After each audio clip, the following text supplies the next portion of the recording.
Hello YouTubers, coming up on Yasmin's cooking show. Today it's all about knife skills. Are you ready? I am so excited. We are learning 4 different techniques today: dicing, chopping, mincing, and chiffonade.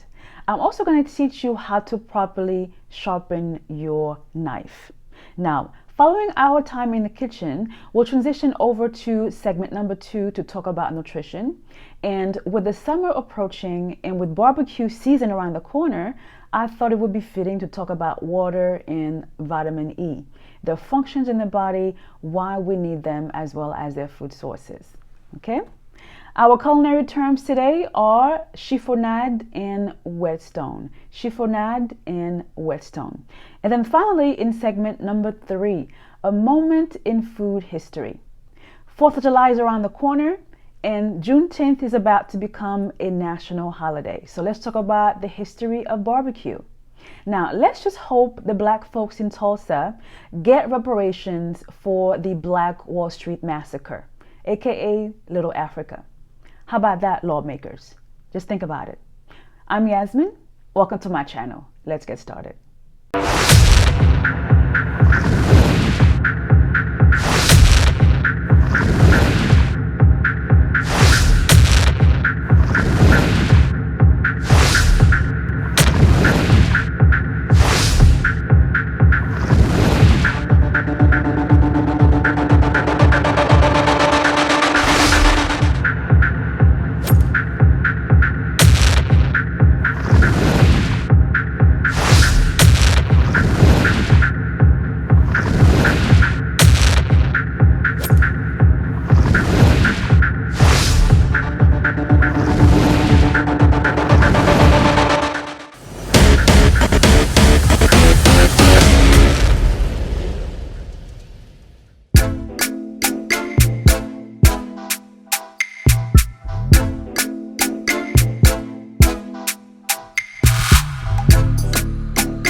One of the most important tools in the kitchen is the knife, more specifically the chef's knife.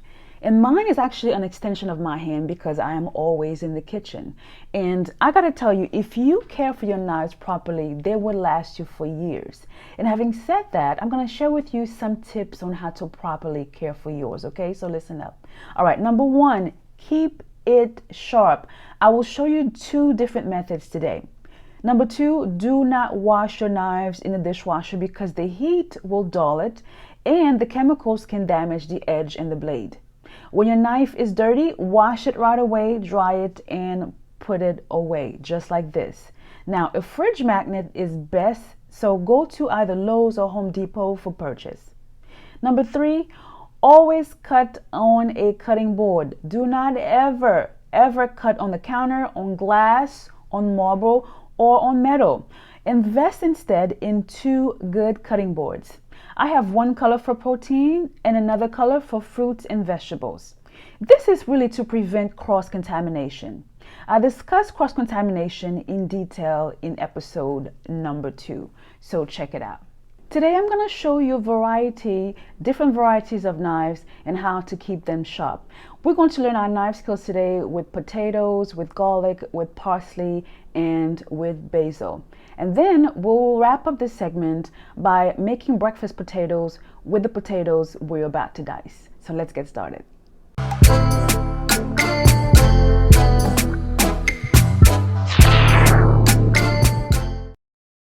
Different knives have different functions and purposes in the kitchen.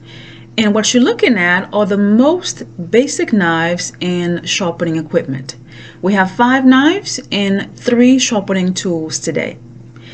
This is called a whetstone, and its purpose is to put an edge on a dull blade. But first, the whetstone always needs to be soaked in water before use.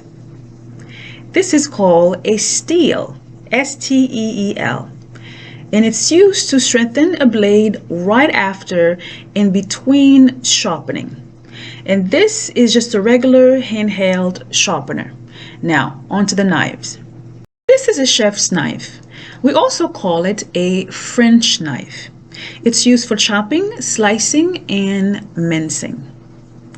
This is a utility knife. It's used for carving poultry and cutting fruits and vegetables. This is a boning knife. It has a very thin blade and it's used to separate meat from bones. When we start our poultry lessons, I will teach you how to cut up a whole chicken. Really easy and super fun.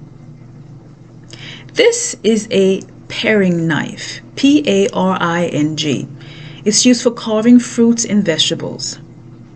Lastly, this is a serrated knife, and as you can see, it's lined with small teeth just like a saw. A serrated knife is used for slicing bread or pastry items. Now, let's take a look at the different parts of a knife, the anatomy of a knife.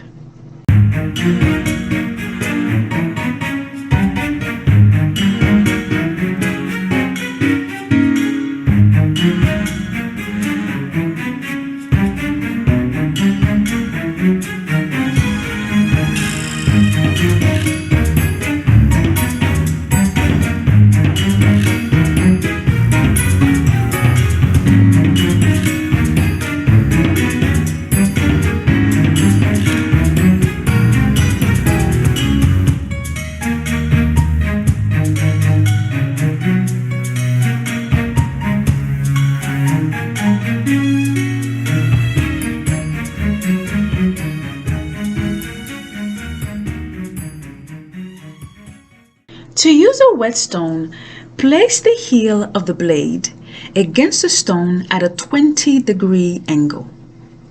Keeping that angle, press down on the blade as if to slice off a thin piece of the stone. Notice the entire length of the blade, which is the cutting edge, comes in contact with the stone during each sweep from one end to the other. Continue sweeping on both sides until the blade is sharp.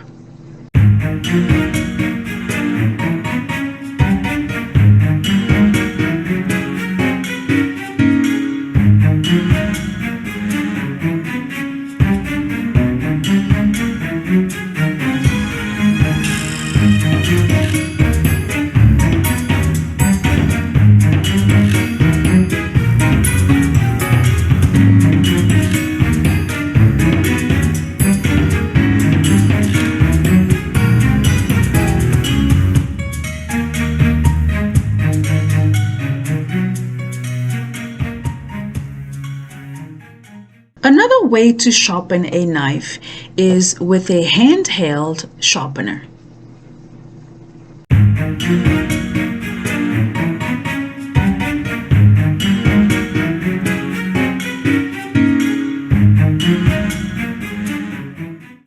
To use a steel, place the blade of the knife against the steel at a 20-degree angle. Then draw the blade along the entire length of the steel. Repeat the technique several times on each side of the blade. I will start slow and then speed up. Now, before we start dicing, it's important to take your time, pace yourself, practice, be patient with yourself, and have some band-aids on standby, just like we used to do in culinary school, because you will cut yourself. And it's okay, because accidents are part of the learning process. And guess what? As you get better, your knife will become an extension of your hand, just like it is with me. Let's get started. To properly grip a knife, hold the handle with 3 fingers while gripping the blade between your thumb and index finger. Notice it's not a tight grip. Your wrist should be relaxed as if you're holding the bow of a beautiful violin. Yes, I used to play the violin. I'll get back to it again one day. Anyway, now with your other hand, your knuckles will be your guide while holding the item being cut and protecting your thumb at all times. Do not ever have your thumb hanging out like that or your fingers like this. Now, the ladies with the long fingernails, I have no comment. Protect your fingers and let your knuckles be your guide. And with the knife, it's simply a rocking motion going back and forth, back and forth, back and forth. Let's try this technique by dicing a potato.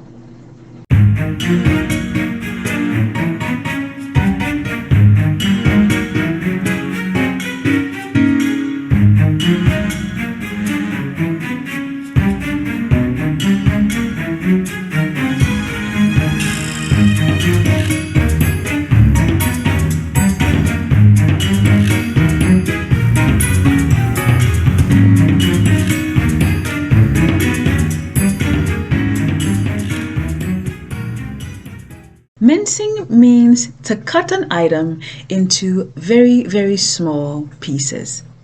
Another term for mincing is finely chopped, which usually refers to items like fresh garlic, fresh herbs, and other foods that don't have to be uniform in shape. With the garlic, I'm going to mince it and turn it into a paste.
Just like mincing, chopping is to cut an item into small pieces, but there's a slight variation.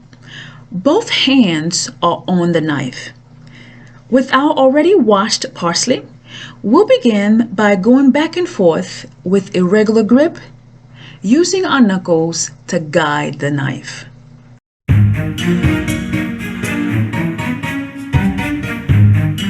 Next, with your other hand, place the top of your palm and your thumb on the spine of the knife, spreading out your fingers to keep the tip on the board.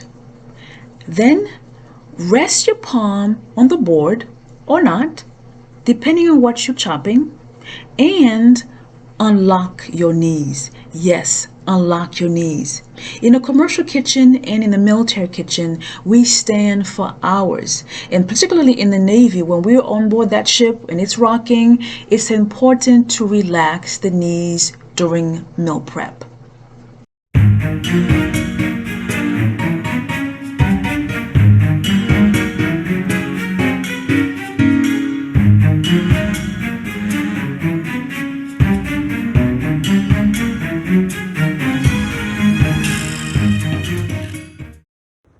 Chiffonade is a French word, and it's the preparation of finely sliced leafy vegetables or herbs used as a garnish or as a base under cold presentations.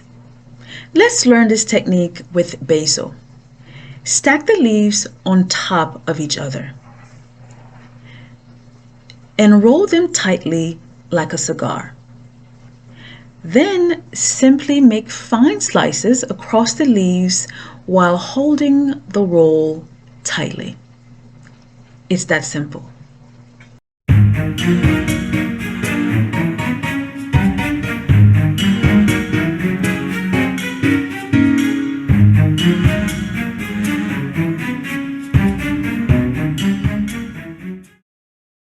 So there you have it.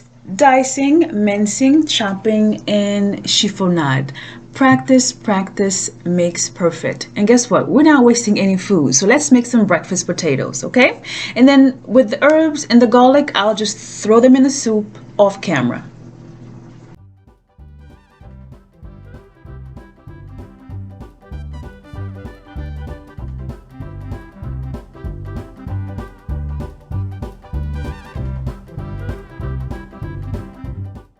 This is our mise en place for the breakfast potatoes.